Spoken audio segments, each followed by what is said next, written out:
जय श्री राम सभी को, जो भी है, जय हिंद सभी दोस्तों को।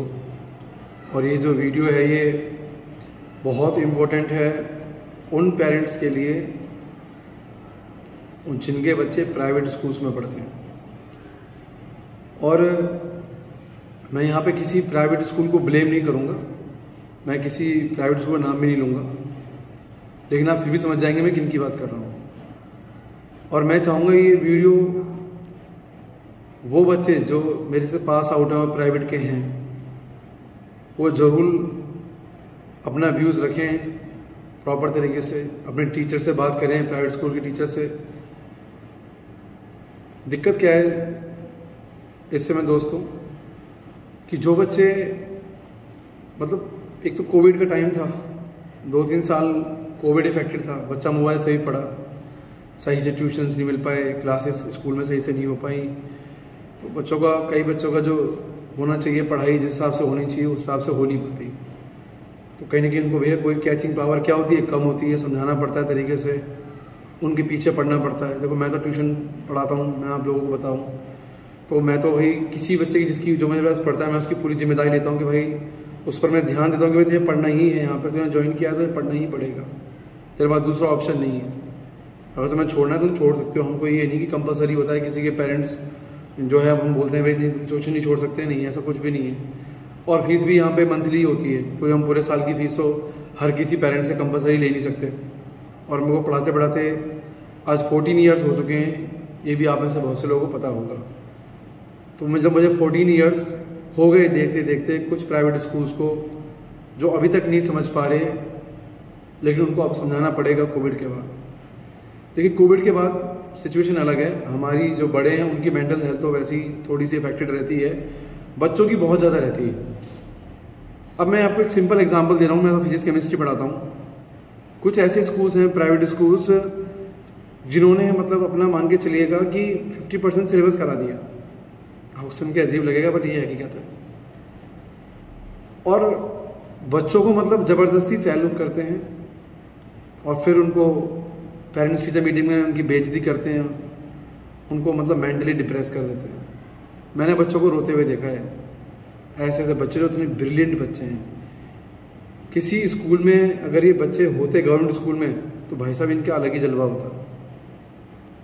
इतने बच्चे पढ़ने में होशियार है कि कोई इन पर ध्यान देता है प्रॉपर तरीके से तो अलग ही मतलब लेवल पर जाते हैं लोग। अब मैं जैसे ट्यूशन पढ़ाता हूँ बच्चों को तो मेरा काम तो भाई एक टॉपिक को क्लियर कराना होता है। मैं जाना भी इसलिए जाता हूँ कि भाई मैं टॉपिक्स को क्लियर कराता हूँ, बच्चों को कॉन्सेप्ट समझाता हूँ ताकि उन चीज़ें याद कर पाएँ। तो चलो मेरा सिलेबस थोड़ा स्लो हो सकता है तो लगे कि भाई जो भी है, बट आप विश्वास मानो ये कुछ ज़्यादा तेज़ सिलेबस कराते हैं। और ये नहीं मैं फिजिक्स केमिस्ट्री की बात कर रहा हूँ, कई स्कूल ऐसे हैं फरीदाबाद में, दिल्ली में भी ऐसे स्कूल हैं, पता नहीं इनमें क्या होड़ है इनके अंदर, ऐसी कौन सी मतलब इन लोगों को होड़ बचा रखी है इन लोगों ने कि इनको अपना सिलेबस जल्दी जल्दी खींचना है। जैसे मतलब 11 महीने नहीं दिए सीबीएसई ने, इनको 11 दिन दिए हैं, 11 दिन में सिलेबस करा देंगे। मैं एक एग्जाम्पल आपको देके बताता हूँ, जैसे किसी बच्चे का फिजिक्स का एग्जाम होगा, अब उस बच्चे के शायद स्कूल मतलब जो भी चालू हुआ है तो मतलब अप्रैल हो गया, मई हो गया, 1.5 महीना हो गया। अब 1.5 महीने बाद उसके यूटी चालू हो चुके हैं और उसके 3 चैप्टर हैं फिजिक्स में, वो भी स्टार्टिंग के 3 chapter, electric charge field, electric potential capacitance और करंट इलेक्ट्रिसिटी। भाई साहब ये बड़े चैप्टर्स होते हैं, इनमें काफ़ी टाइम लगता है समझने में। और आप इन टीचर्स के नोट्स देख लेंगे ना स्कूल के कि क्या लिखवा रहे हैं, क्या पढ़ा रहे हैं, तो आपको शर्म आ जाएगी। अब मैं यहाँ टीचर को ब्लेम नहीं कर रहा, लेकिन अगर आप बच्चा को रुलाओगे तो आप अपने बारे में सुनना चालू कर दो, बच्चा आपकी रेस्पेक्ट नहीं करता। आप बेशक उसको रुला दो, परेशान कर दो यूटीसीटी के चक्कर में, बच्चा आपकी रेस्पेक्ट कभी नहीं करेगा, क्योंकि आपका काम है पढ़ाना। पेरेंट्स को समझना चाहिए आप अपने बच्चों को पढ़ने के लिए भेज रहे हैं, कोई प्रेशर कुकर नहीं है कि बच्चे को उबाले जाओ प्रेशर देते जाओ उसके ऊपर।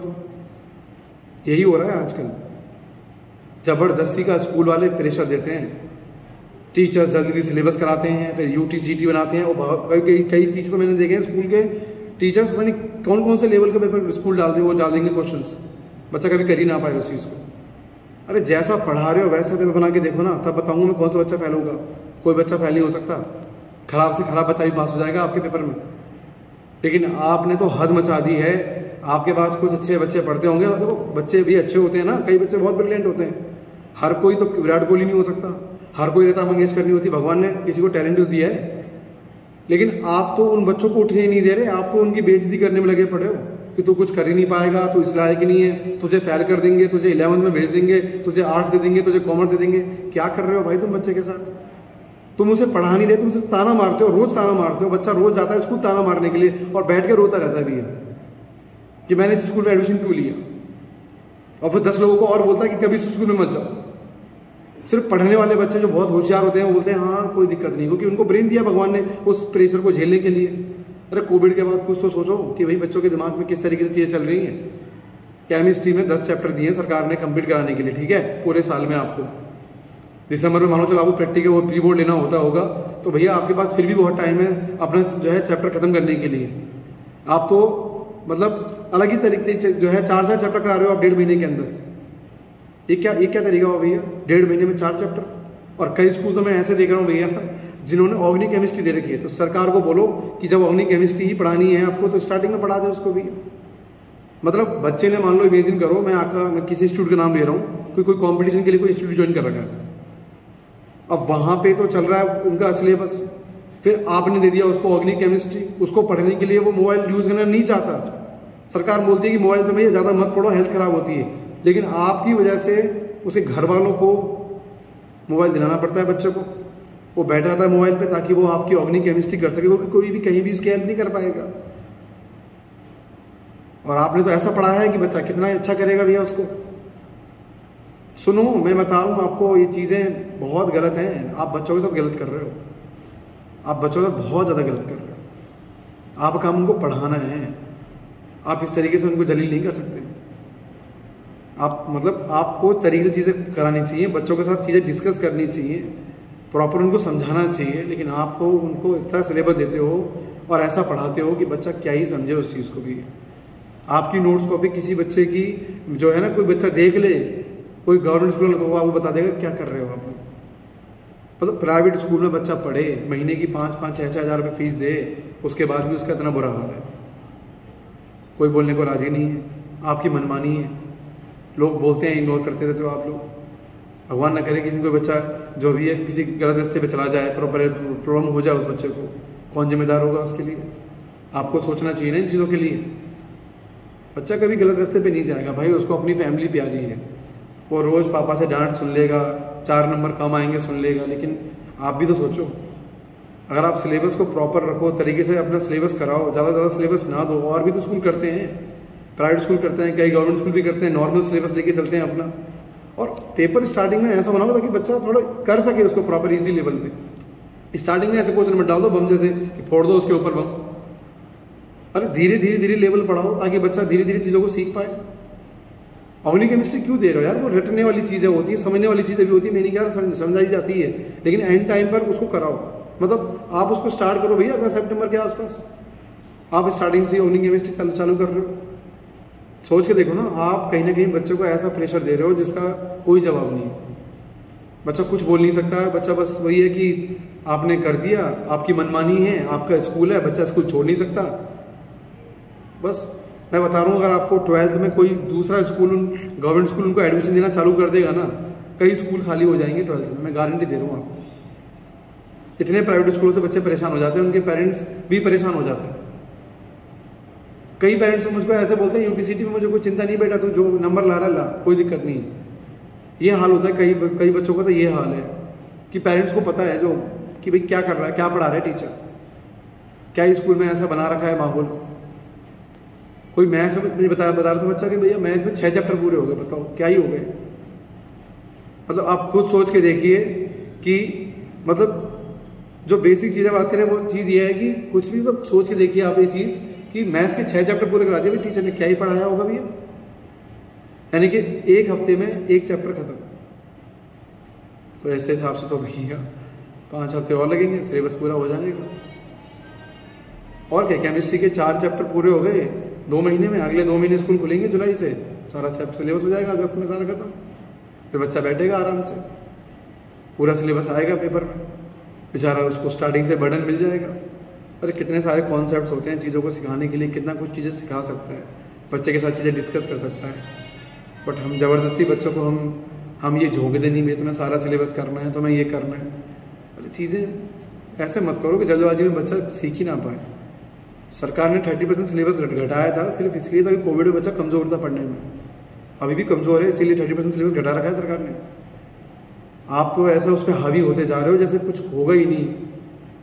इतना ज़्यादा हावी हो जाएंगे बच्चे के ऊपर तो कैसे काम चलेगा। बच्चा है, उसको थोड़ा सा संभालिए। और किसी स्कूल के टीचर्स को बच्चों पे इतना रूड नहीं होना चाहिए कि तुम तो इस लायक हो नहीं, तुमने ये ले लिया, तुम्हें तो हम वापस भेज देंगे। कभी सोच के देखो, बच्चे के दिमाग में तो चीज़ें जाती है ना कि कौन सामने वाला मेरे को क्या बोल रहा है। देखो ट्यूशन वाले ने बोला तो ट्यूशन छोड़ देगा और कभी नहीं जाएगा उसके पास, अगर वो गलत करेगा तो, क्योंकि उसके पास ऑप्शन है, 1-1 महीने की फीस दे रहा है, छोड़ देगा। लेकिन अगर स्कूल वाला गलत करता है तो स्कूल वाला को कैसे छोड़ेगा वो। ऊपर से उसके पेरेंट्स अगर बोलने जाएंगे तो टीचर उसके पीछे और पड़ जाते हैं। जैसे मान लो मैंने ये वीडियो बनाई है तो भाई कई टीचर पता करेंगे कि ये जो कोचिंग मतलब ये पढ़ा रहा है ट्यूशन, क्या ये इस लड़का है, इसके जो और बच्चे हमारे पास पढ़ रहे हैं स्कूल में, शायद उनको पर्सनली टारगेट किया जाए। कोई मतलब नहीं बन जाता, फिर तो मतलब ही बात खत्म हो जाती है। फिर तो कोई आवाज़ उठाएगा नहीं, कोई तो बहुत बोलेगा नहीं गलत क्या चल रहा है। आप टेस्ट लो लेकिन तरीके से लो। आप 2 महीने में 1 टेस्ट लो, फिर 4 महीने में आपका फर्स्ट टर्म आएगा। इतने ज़्यादा टेस्ट भी मत लो भैया आप लोग। और टेस्ट लो तो ऐसे लो कि भैया टॉपिक्स कम होने चाहिए ताकि बच्चा पढ़ के आ सके, तरीके से कवर कर सके। ऐसा नहीं होना चाहिए कि भैया तुमने दुनिया भर के टॉपिक डाल दिए, पढ़ाई प्रॉपर तरीके से है नहीं, और क्वेश्चन भी ऐसे डाल दिए कि बच्चा करना उसके लिए भारी पड़ रहा है। चीज़ों को थोड़ा सा अगर आप समझेंगे ना कि बच्चों को भी कितना समझ में आ रहा है, तो बहुत बड़ी बात हो जाएगी। मैं किसी टीचर को यहाँ नेगेटिव नहीं ठहरा, ना मैं किसी स्कूल को ठहरा नेगेटिव। हो सकता है कि मैं जिन प्राइवेट स्कूल की बात कर रहा हूँ, फरीदाबाद दिल्ली की, ये मतलब कई गरीब बच्चों की हेल्प भी करते होंगे। कभी कोई बच्चा बोलता है कि 9th-10th में यार मेरे स्कूल टीचर बहुत ख़राब थे, नहीं बोलेगा 9th-10th तो बहुत बढ़िया था, मेरा स्कूल बहुत अच्छा पढ़ाता था। 11th-12th में यार बड़ा ख़राब पढ़ा रहे हैं, बेकार है, मुझे नफरत हो गई है। क्यों पता क्यों नफरत हो रही है 11th-12th में? क्योंकि आप पढ़ाना चाहते ही नहीं है। कई लोग मतलब कोशिश ये करते हैं कि बच्चा तो कहीं पे ऑनलाइन ज्वाइन कर रखा होगा, कोई कहीं किसी कंपटीशन कोचिंग में जा रहा होगा, नोएडा फिरजी में, या कहीं भी जा रहा होगा रेजिडेंस में, जो भी कोचिंग ज्वाइन कर रखी होगी, ठीक है सर, या कहीं ट्यूशन पढ़ रहा होगा तो वो करा ही देगा। हमें कराने की क्या जरूरत है? हम तो बस टेस्ट लेंगे और बच्चों को फोर्स करेंगे कि तू सारी चीज़ें कवर कर ले, तू सब कुछ कवर कर ले। सोच के देखिए आप सर, 10 चैप्टर है केमिस्ट्री में, जिसमें से 6 चैप्टर मैं मानता बड़े होते हैं, तो उनको कम से कम टाइम चाहिए। और आपके पास मतलब दिसंबर को हटा दिया जाए तो भैया आपके पास अप्रैल, मई, जून, जुलाई, अगस्त, सितंबर, अक्टूबर, नवंबर, आपके पास अच्छे खासे 8 महीने होते हैं सिलेबस को पूरा कवर कराने के लिए, तरीके से चीज़ें देखने के लिए। तो आप ये मत कोशिश करिए ज़बरदस्ती आप सिलेबस कराते जाएं। और अगर आप सिलेबस करा भी रहे हैं जल्दी, तो आप कम से कम पेपर को ऐसा बनाइए कि अपने नोट्स में जो आपने लिखवाया है उसमें से कम 50%, 40% आना चाहिए। बच्चा कितना ही कवर करेगा चीज़ों को, कितना उसको समझ में आ रहा है, कितना समझ में नहीं आ रहा, वहाँ दिक्कत है। कोविड से पहले कोई दिक्कत नहीं थी। कोविड से पहले आप ज़्यादा सिलेबस खींचते भी थे तो बच्चा कर लेता था, क्योंकि वो बच्चा स्ट्रॉन्ग था। ये बच्चा कमज़ोर है, थोड़ा सा कमज़ोर है। और समझो इस चीज़ को, कमज़ोर बनाने वाला है उसको मोबाइल है, आपकी गलती नहीं है। उसको मोबाइल की आदत बढ़ गई है, वो मोबाइल यूज़ करता था, उसे कोई सामने समझा नहीं पाया, डरा नहीं पाया, वो उन टॉपिक्स को सीख नहीं पाया, क्लासेस उसने स्किप कर दी, पेपर ऑब्जेक्टिव हुए थे, इतना वो चीज़ों को देख नहीं पाया। इन चीज़ों को अगर आप दिमाग में रखेंगे ना, प्राइवेट स्कूल्स जो भी स्कूल्स बच्चों को परेशान कर रहे हैं अननेसेसरी UTCT लगा के, तो वो बेकार मतलब समझ पाएंगे कि गलती कहाँ पे हो रही है।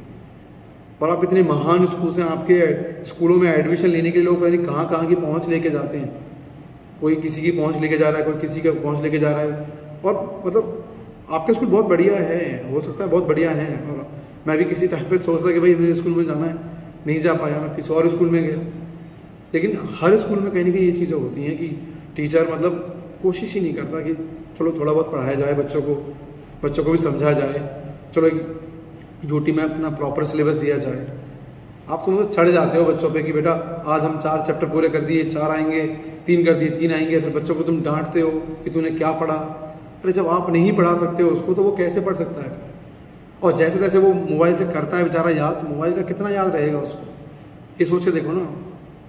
कोई कोचिंग वाला नहीं करा पाएगा ना, उसको पता है कितना टाइम लगेगा टॉपिक को सीखने में। कोई पर्सनल बंदा नहीं आएगा उसके लिए पढ़ाने के लिए उसको घर पे, और कितना पर्सनल पढ़ा लेगा उसको भैया, याद तो उसी को करना है। ये मोबाइल की चीज़ें हैं, ये मोबाइल की चीज़ें ज़्यादा याद नहीं रहती। आप कितनी फिल्में देखते हो, कितनी चीज़ें देख रहे हो, कितना यूट्यूब देख रहे हो, कितनी रील्स देखते हो, कितनी याद रहती हैं।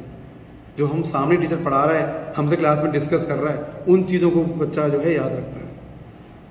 आप लोगों को सोचना चाहिए कि आप बच्चे की मेंटल हेल्थ ख़राब कर रहे हो, उसको अननेसेसरी प्रेशर देके आप, मतलब कई लोग, मैं ये नहीं कह रहा सब टीचर ऐसे हैं, ये बात याद रखना, सब टीचर ऐसे नहीं होते। कई प्राइवेट स्कूल टीचर बहुत मैंने तारीफ़ें सुनी है कई स्कूलों की, मैं नाम नहीं लूँगा, नहीं तो फिर वो सोचेंगे कि भाई इसने भड़काया है इसको, ऐसा कुछ भी नहीं है।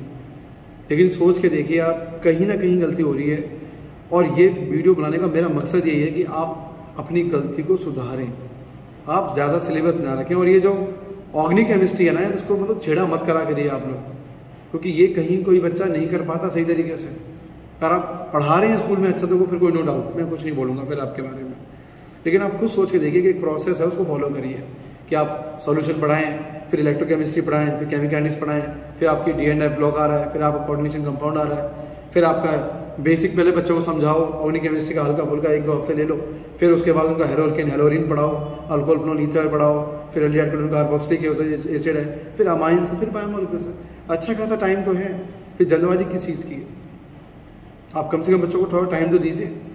इतना ज़्यादा कंटेंट अगर आप दे देंगे बच्चों को, तो कहाँ तक वो चीज़ें मैनेज कर पाएंगे?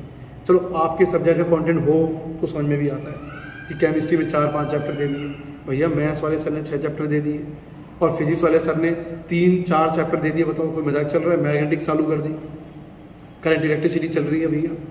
अरे इन टॉपिक्स की प्रैक्टिस करने में, चीज़ों को समझने में ब्रेन को तो टाइम लगता है ना। और मुझे एक बच्चा कह रहा कि भैया हमारा कोई स्कूल था फरीदाबाद में ही, बता रहा था कि 12th का चैप्टर 11th में आया था। बताओ ये क्या लॉजिक है भैया? जैसा तुम 12th में जाएगा बच्चा, पढ़ा देना उसको। इतनी क्या जल्दी मच रही है कि 12th का चैप्टर 11th में आ गया? मतलब ये स्कूल अपने आप को इतना आगे, मतलब आप स्कूलों के सामने से गुजरो, सबकी फोटो लगी हुई है कि हमारे बच्चे ने ये किया, ये रिजल्ट आ गया, वो आ गया, ये आ गया। यार आप रिजल्ट वाले बच्चे पर ध्यान तो दे लो, लेकिन बहुत से बच्चे भी तो हैं जिनको केयर की ज़रूरत है, जिन पर ध्यान देने की ज़रूरत है, और शायद जिनका रिजल्ट ठीक ठाक नहीं आ रहा वो भी बहुत अच्छा कर सकते हैं। यही तो होती है केयरिंग भी। स्कूल का मतलब क्या है? सबको साथ लेके चलना होता है ना। ये तो है नहीं कि बस एक टॉपर बच्चा आ गया, उस पर हमने ध्यान दे लिया, काम चल गया। देखो नंबर कम आ रहे हैं बात अलग है, लेकिन उसको केयरिंग तो करो, कम से कम उसे मौका तो दो कि वो कंपटीशन लड़ पाए, तो बाकी लोगों से अपने आप को अच्छा साबित कर पाए। अब किसी की मेमोरी पावर अच्छी है और आपके सिलेबस को उसने रट लिया, उसके नंबर आ गए, ठीक है, आप भगवान ने उसको इतना ब्रेन दे रखा है कि वो समझ पाएगा जल्दी चीज़ों को। हर कोई तो नहीं समझ पाएगा ना, तो हर कोई नहीं समझ पाएगा तो भैया फिर एवरेज लेके चलना पड़ता है कि खराब में कोई, जैसे कोई रिएक्शन होती है तो लिमिटिंग रीजन के हिसाब से होती है। वैसे क्लास में अगर कोई बच्चा लग रहा है कि तो 4-5-10 बच्चे कमजोर से लग रहे हैं, तो उनके अकॉर्डिंग भी तो आप चल सकते हो थोड़ा बहुत। क्या ही दिक्कत होगी? जो टॉपर है वो तो वैसे ही टॉपर रहेंगे, इंतजार कर लेंगे थोड़ा सा, क्या ही दिक्कत है? एग्जाम जब होगा जेईई नीट में वो आगे निकल जाएंगे, सीबीएसई में आगे निकल जाएंगे, बट तब तक इन लोगों को तो मौका दो। जितना ज़्यादा आप टेस्ट वेस्ट लेते रहते हो ना, आप समझो बच्चों को उतना स्ट्रेस दे रहे हो। आप थोड़ा पढ़ाओ फिर टेस्ट में, और सही से पढ़ाओ आप चीज़ों को। अगर आप सही से पढ़ाओगे, बच्चा कोचिंग भी पढ़ रहा है, मान लो कहीं जा रहा है, किसी इंस्टीट्यूट जा रहा है, ट्यूशन पढ़ रहा है, तो वो और भी अच्छा करेगा। फिर वो बोलेगा कि ये तो ऐसे होगा, ये ऐसे होगा, वो दिमाग लगा पाएगा। हम तो बस चाहते हैं बच्चा सिलेबस पूरा कर ले, सिलेबस को समझे नहीं। यही तो हो रहा है, स्कूल का मकसद यही तो है कि सिलेबस पूरा कराओ, समझ में आए नहीं आए कोई मतलब नहीं है। पेरेंट्स टीचर मीटिंग में हम बच्चों का रिजल्ट चेक करते हैं। कभी कोई ऐसी मीटिंग बना के देखो जिसमें हम टीचर को चेक कर पाए। हम मतलब ऐसा कुछ कर दें कि बच्चों को दे दें पर्चे, और कोई किसी को बताएगा नहीं बच्चे ने क्या, किसने क्या लिखा है किसी टीचर के बारे में। फिर देखो आप बता देंगे टीचर क्या कर रहा है, क्या नहीं कर रहा। मैं किसी भी बच्चे को स्कूल के टीचर के खिलाफ नहीं भड़का रहा, और सारे टीचर गलत नहीं होते, लेकिन कहीं ना कहीं अगर बच्चा महसूस कर रहा है स्ट्रेस को, आपको ऐसा लग रहा है कि मुझे क्लास में 30 बच्चे मेरे पढ़ते हैं और 15 बच्चे मेरे फेल हो रहे हैं, और मैं उनको ये बोल रहा हूँ या बोल रही हूँ कि बेटा तुम्हें 11th भेज दूंगा या तुम्हें मैं फेल कर दूंगा भी, तो चीज़ें गलत हो जाएंगी। और चीज़ें गलत हो जाएंगे ये सब जो भी है। आप लोगों को जो भी है, सब लोग बच्चों को मैं तो बोलूँगा पॉजिटिव एनर्जी से पढ़ा करिए। कभी नंबर कम आ जाए, फेल हो जाएँ, तो इतना ज़्यादा परेशान भी मत हुआ करिए कि सब चीज़ें लाइफ में चलती रहती हैं। तो वो थोड़ा लापरवाही भी मत क्या करिए। थोड़ा बहुत ये भी देखा करिए कि भाई हम सिलेबस कर सकते हैं क्या पूरा, हम उतना कंटेंट कवर कर पा रहे नहीं कर पा रहे, तो उस हिसाब से पढ़ाई भी करा करिए। और देखिए ये सब चीज़ें ऐसे मत सोचा करिए कि साइंस ले ली तो सब कुछ आसान हो जाएगा। साइंस लेकर सब कुछ आसान नहीं होता, मेहनत करनी पड़ती है, ठीक है, ध्यान में चीज़ को। तो बट वो भी आप देखिए चीज़ को कि साइंस का जो टीचर है, जो भी आपका स्कूल वाला, सब कुछ नहीं कर सकता। मैं बस ये वीडियो इसलिए बना रहा हूँ, कुछ टीचर्स जो स्कूल वाले होते हैं जो बच्चों को परेशान कर रहे हैं उनके लिए मैंने बनाया है, ये मैंने सबके लिए नहीं बनाया। ठीक है, ध्यान रखना चाहिए इसको इधर। और ये नहीं होना चाहिए कि इस वीडियो की आड़ में, इन चीज़ों की आड़ में आप किसी को ब्लैकमेल करें कि मेरा मेंटल हेल्थ ख़राब है, मेरा ये है, मेरे को वही दिक्कत है। ये भी नहीं होना चाहिए आपके अंदर। आपको पॉजिटिव एनर्जी के साथ चलना चाहिए और प्रॉपर तरीके से आपको सबको मतलब पढ़ना चाहिए। बच्चों को जितने भी बच्चे हैं भी अच्छी जगह ट्यूशन पढ़ना चाहिए जो आपके कॉन्सेप्ट क्लियर कर सके, जो आपको एक एक क्वेश्चन को प्रॉपर तरीके से डिस्कस कर सके। और आपको अपनी स्पीड के हिसाब से टीचर के पास पढ़ना चाहिए। जैसे हर बच्चा जो है भैया कॉम्पिटिशन लायक नहीं होता, ठीक है सर, वैसे ही समझा करिए इस चीज़ को भैया। कुछ बच्चे होते हैं जिनको कॉम्पिटिशन क्लियर तो कर सकते हैं बट वो गलत अप्रोच के साथ जाते हैं चीज़ों को लेके, तो वो भी नहीं समझना चाहिए कि आपको लगे कि हम कर लेंगे फिर हम लगे पड़े हैं पागलों की तरह। वो उतना स्ट्रेस भी आपको नहीं लेना चाहिए चीज़ों को लेकर। जितने भी स्कूल टीचर्स हैं, जितने भी स्कूल प्राइवेट स्कूल्स वाले हैं, उनको मैं यही कहूँगा सर आप लोग अपने सिलेबस पर थोड़ा सा कंट्रोल करके पढ़ाइए, क्योंकि आप टेस्ट भी लेते हैं तो बच्चों को बहुत फ़र्क पड़ता है। बच्चा ये सोचता है कि मैं किसी लायक नहीं हूँ। आप पूछ के देखिए उनसे, एक बार बात करके देखिए, तब मेरे वीडियो की आपको अहमियत समझ में आएगी, मैंने वीडियो क्यों बनाया है और मैं ये इन्फॉर्मेशन क्यों लोगों को दे रहा हूँ। कई लोग वास्तव में ही बच्चों का, आप बोल सकते हैं इसको शोषण बोल सकते हैं एक तरीके से, कि उन्हें मेंटली एक्सप्लॉइट कर रहे हैं, ज़बरदस्ती उनसे रिजल्ट निकलवा रहे हैं। ठीक है, आप उनको पढ़ाइए, प्रॉपर टाइम दीजिए, हर चीज़ का एक प्रॉपर टाइम होता है। देखिए वो कितना बेहतर कर सकते हैं, वो बहुत ही बढ़िया कर सकते हैं। लेकिन हम कभी कभी उनको इतना ज़्यादा डिग्रेड कर देते हैं उनकी मेंटलिटी को, फिर वो किसी लायक नहीं बनते। वो सोचते हैं कि मैं किसी लायक नहीं हूँ। फिर वो बस या तो फालतू गेम खेलते रहेंगे या माँ बाप को इग्नोर करते रहेंगे, वो चिड़चिड़े हो जाएंगे, उनका बिहेवियर एकदम चेंज हो जाएगा। बोलते ना किसी को 2 थप्पड़ मार दो, 3 थप्पड़ मार दो, फिर उसके बाद वो बोलता है हाँ मार लो भैया, मुझे फर्क ही नहीं पड़ता। इस तरह की सोच हो जाती है फिर लोगों की। लेकिन एक बार अगर आप सही से सिलेबस रखें, चाहे वो 11th में हो चाहे 12th में हो, सही से सिलेबस रखें और सही पे आप एग्ज़ाम लें टाइम पर, आप देखो चमत्कार हो जाएगा। आप अननेसेसरी बच्चों को फेल करके उनको प्रेशराइज करते हो, उनके पेरेंट्स को फिर आप लोग जो है बोलते हो बहुत कुछ, ये भी तो गलत है। ठीक है, पेरेंट्स तो कुछ नहीं बोल सकते, आपका इतनी बड़ी बिल्डिंग खड़ी है, आपने इतना बड़ा स्कूल खोल रखा है, आपकी इतनी बड़ी पहुंच है, आपकी हर चीज़ अभी कहाँ तक लड़ेगा पेरेंट्स आपसे। 20, 25, 30, 40 हज़ार रुपये कमाने वाला पेरेंट्स नहीं जाएगा लड़ने के लिए आपसे। आप तो अपने वकील खड़ी कर लोगे, वो कहाँ तक खड़े करेंगे। और किसी पेरेंट्स के अंदर यूनिटी नहीं बनती, ये भी एक सबसे बड़ी समस्या होती। तो इससे मेरी रिक्वेस्ट है आप लोगों से सर, प्लीज़ बच्चों पर थोड़ा ध्यान दें। मैं भी ध्यान देता हूँ, बहुत पढ़ाता हूँ बच्चों को, अच्छी तरीके से पढ़ाता हूँ। हाँ, मैं अपने बच्चों को एंजॉयमेंट तो नहीं कराता जाता, बट मैं पढ़ाता बहुत अच्छा हूँ, मैं इतना आपको जवाब दे रहा हूँ। और मेरा बच्चा मतलब मुझे पसंद करेगा तो पढ़ेगा, नहीं तो नहीं पढ़ेगा, मैं उसको फोर्स भी नहीं करता। हाँ, बट मैं कुछ ऐसा करता हूँ क्लास में कि वो पढ़ता ज़रूर है। चाहे खराब बच्चा हो, उसका भी पढ़ने का मन करता है। और ऐसे ही आप कुछ करिए कि भाई बच्चा पढ़े, पढ़ के आए, उसका मन करे पढ़ने में। अगर वो टेस्ट में ख़राब नंबर लेके आ रहा है तो हो सकता है कि वो नंबर आपकी वजह से ख़राब आ रहे हो। और पेरेंट्स को भी ध्यान देना चाहिए घर पे भी, बच्चा कितना मोबाइल यूज़ कर रहा है, कितना वो सही से पढ़ रहा है। हर चीज़ का एक मतलब प्रॉपर डिस्कशन करो आपस में बैठ के यार। बच्चों के साथ मजाक मत करो। अगर हो रहा है तो मैं इसलिए वीडियो बना रहा हूँ। मुझे कोई स्कूल वाला बुलाता है कि सर आपने ऐसा वीडियो बनाया, ठीक है सर, कोई अगर आपको मेरी राय चाहिए कैसे पढ़ाना चाहिए, मैं वो गाइड करता हूँ, डिस्कस करते हैं आपस में बैठ के, क्या दिक्कत है। कोई मैं किसी को डांट तो नहीं रहा, मैं किसी को मतलब समझाई तो रहा हूँ कि मेरे हिसाब से सिलेबस चलता है। वैसे मैं तो नहीं कह रहा चले, लेकिन थोड़ा सा तेज चले तो दिक्कत ही, बट कहीं ना कहीं कुछ प्रॉपर सिलेबस चले। उसके बारे में मुझसे अगर आप डिस्कस करना चाहते हैं फिजिक्स केमिस्ट्री के बारे में, मुझसे आप मिलिए। और हमेशा कंटेंट सर 1 2 मतलब प्रॉपर लेके चलिए, 1 2 3 4 ऐसे, कहीं बीच में स्किप मत करिए, क्योंकि इससे बच्चों को बहुत दिक्कत होती है। सब लोगों को मेरा जय श्री राम, जय हिंद, धन्यवाद। और मैं ये नहीं कहूँगा कि बहुत अच्छी बात बोली है मैंने, बट ऐसा लग रहा है कि कुछ परेशानियाँ बच्चों को हो रही थी, वो वाली बात बोली।